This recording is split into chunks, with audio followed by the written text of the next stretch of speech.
So, my name is Tara Armstead, and for my independent study that I did with Dr. Tucksha, it's called Slave Memory, Slavery and Memory, Hell in the High Seas, Memory and the Middle Passage. And this is just the certificate saying that I went and I did my presentation during Student Research Week. But what my research focused on was finding the voices of the Middle Passage, but rather finding the slave voices of the Middle Passage. And I'm just going to read a portion of what I wrote, which I hope to publish one day, but at this time, just really trying to focus my research more. So the purpose of this paper is modest. Its aim is to extricate the enslaved from the amorphous mass of cargo within the bowels of sneaky ships and the disremembered past. Placing the memories of their journey in the foreground will help to answer questions about the preservation of memory among its descendants. It also seeks to explicate the theories of living memory and non-history best espoused by public intellectuals Edard Glissant and Paul Gilroy. The central question of this paper is what is to be done with the slave past. It seeks to address those who, for one, take their African ancestry for granted and the role of Africans in creating the New World, and also those who believe slavery has no relevance in the present. Um, my presentation was mostly done on PowerPoint, and here's the PowerPoint presentation. And some of the questions, one of the things I presented on was that July 15th of 2010, and at the World Trade Center site, a ship was found. Remnants of of an 18th century ship were found underneath the towers. This was very prescient, not only because I live here, but at the ground center at the center site next to at the Manhattan campus dorms, but because it was an 18th century ship, the questions surrounding what kind of ship it was really didn't. No one asked if it was a slave ship or not, and so that got me to thinking. Well, there's an African burial ground, not even minutes away from the site, so it very much well could have been a slave ship.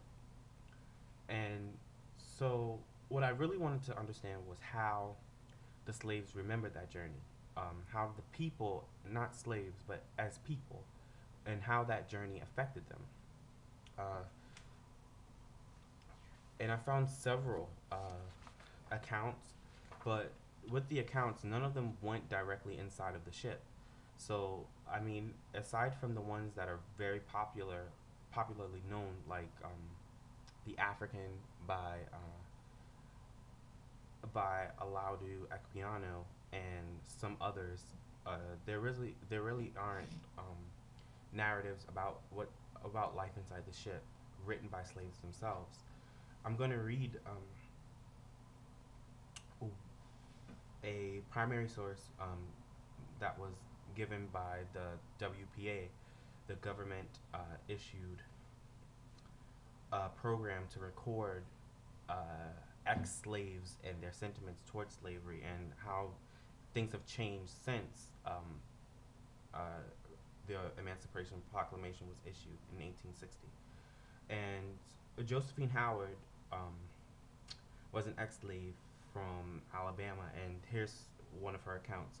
A lot and all and most of the accounts that I read, they were from the WPA sources, and so these are ex-slaves, probably 30 to 40 years, or even 60 sometimes, in most cases, removed from the actual journey of the Middle Passage. And she says they all us done tell us it am wrong to lie and steal, but why did the white folks steal my mammy and her mammy? They lives close to some water somewheres over in Africy, and the man come in a little boat to the show and tell them that he got presents on the big boat. Most of the men come out hunting, and my mammy got her mammies gets took out to the big boat, and they locks them in the black hole. What mammy stays so black you can't see nothing. But that's sinful, stealing they is. And she's making a direct reference to the European capture of African slaves. And one of the things she's doing is she's uh, really setting up Christianity in a bad light by saying that the white folks tell us not to steal, but they stole my grandmother and my grandfather from Africa. And a lot of things she said were curious. How they lured them onto the ship was to use items and items and and such. And many of the books and the accounts of the slaves, they say that how they got captured was someone brought red cloth or red something red to them, mostly cloth, mostly flannel or something to do with clothing. And I found this particular because uh, red, I couldn't find really symbolic uh, scholarship on the color red in African lore, but in a lot of these accounts, it's always something to do with red cloth. And several of the books that mention this is one of the books that I read was Exchanging Our Country Marks by Michael Gomez. And he has a section that briefly deals with this issue as well. And he says that red was kind of a marking of the experience, whereas it was the color of mystery, also the color of gloom and great sadness, which possibly could be. And that got me to thinking, in my own way, why do I want to understand this history?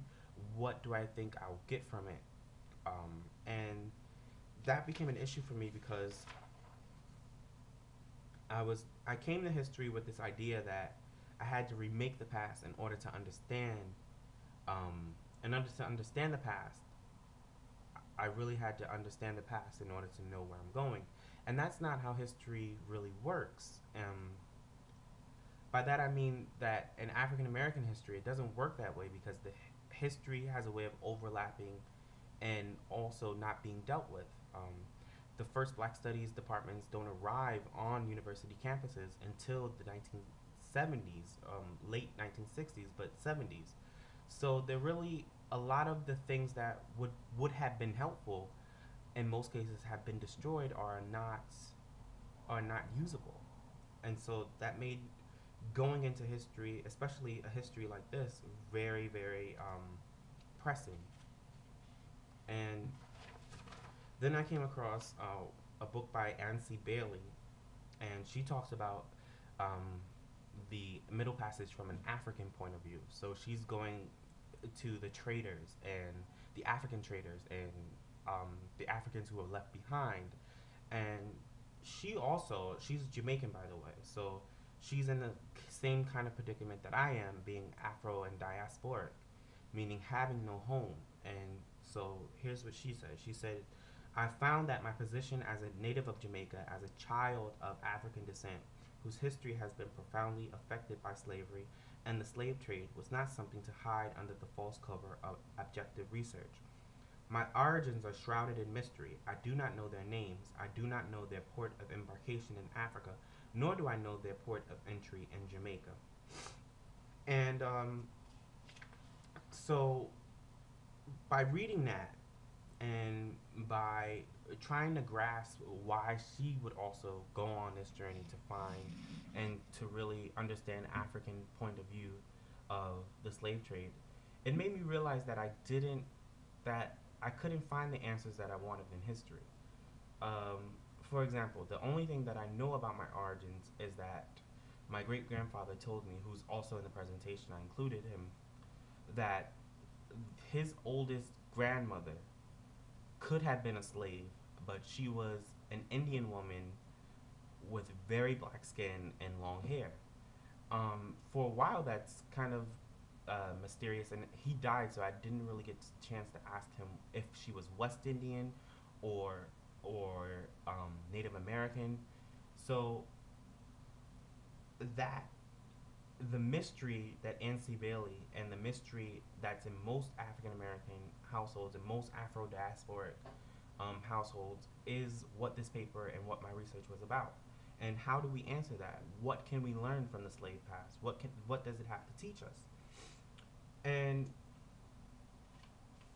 for me, it that is the point. The mystery is the point. The mystery is the thing that has to be learned. The mystery is the thing that has to be kind of grasped and handled in the right way. Um, that is not knowing in the past because you can't know it.